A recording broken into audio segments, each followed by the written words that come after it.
album 10 from Thrice, and the album's called Palms. If you're not familiar with Thrice, they've been going a while, and there's like a good chance you would have heard some of their music before.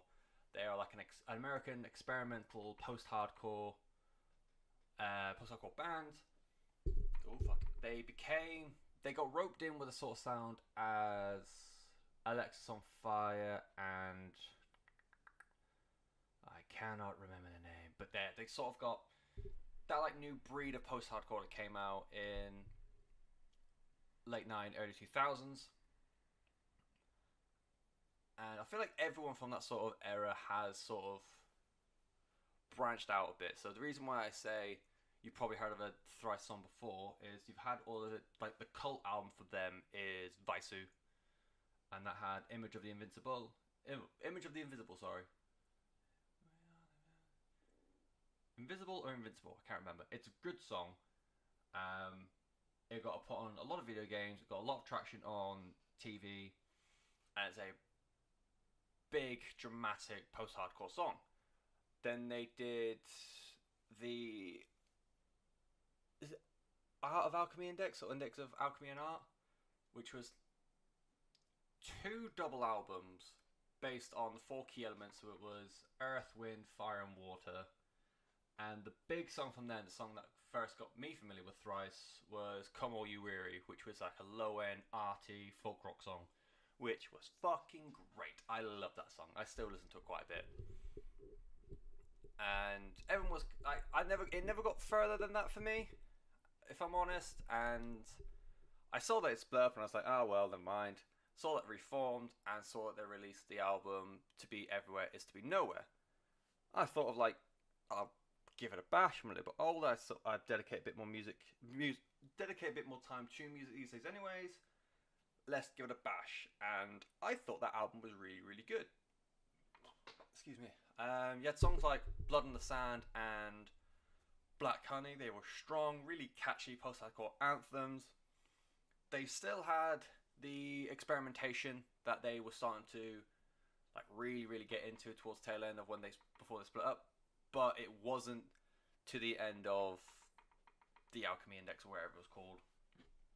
They were still melodic post-hardcore songs where everyone just shone through on it.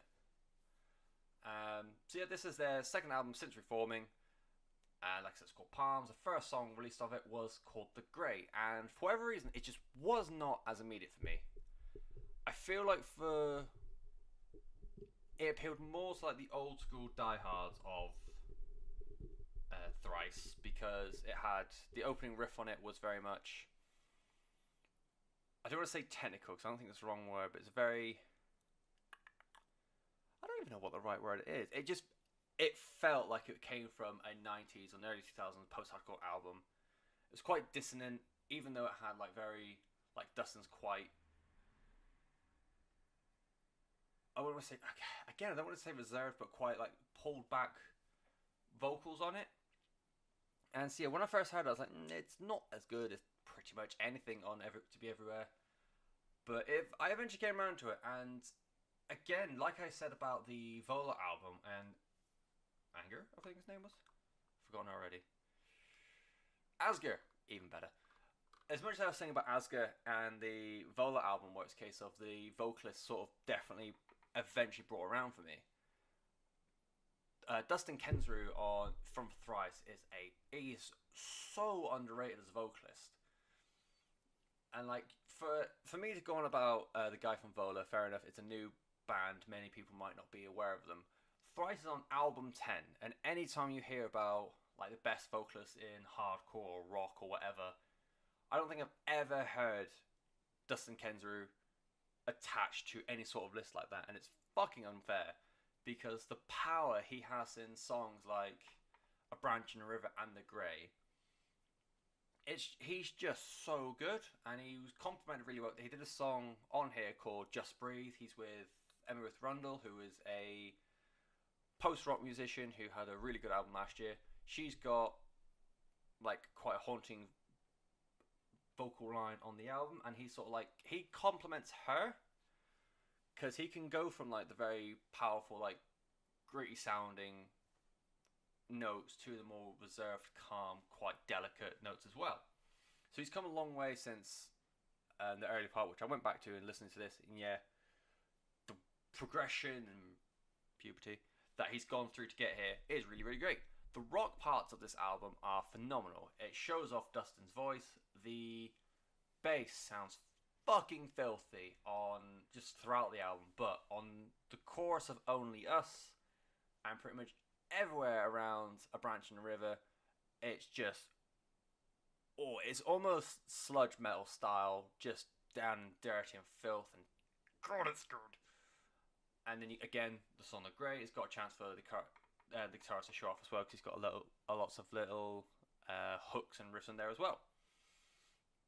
The parts where it becomes a bit more experimental, they bring back more of those parts into the album. It's more experimental. Dare I say it's a little bit more poppy? Not out and out, more like if you describe any parts of the song as pop, you've got to attach that experimental label to it somewhere. They are a little bit hit and miss. Blood on Blood is like an upbeat folk rock song, which is really good, and it basically just cock slaps everything that Ed Sheeran has done. And what I said before about Emma Ruth Rundle on Just Breathe, the trade-off on that is great. But then you've got a song like The Dark, which is just a floaty alt-rock song that sounds like it's just floating away. And then Everything Belongs sounds like Coldplay. There's no thing with that. It just sounds like a Coldplay song. If you like Coldplay, you might really like that song. I'm not the biggest fan, so I think it's kind of a bit meh, but it's insanely catchy, and it would get a shit ton of play on the radio if it was like the lead single.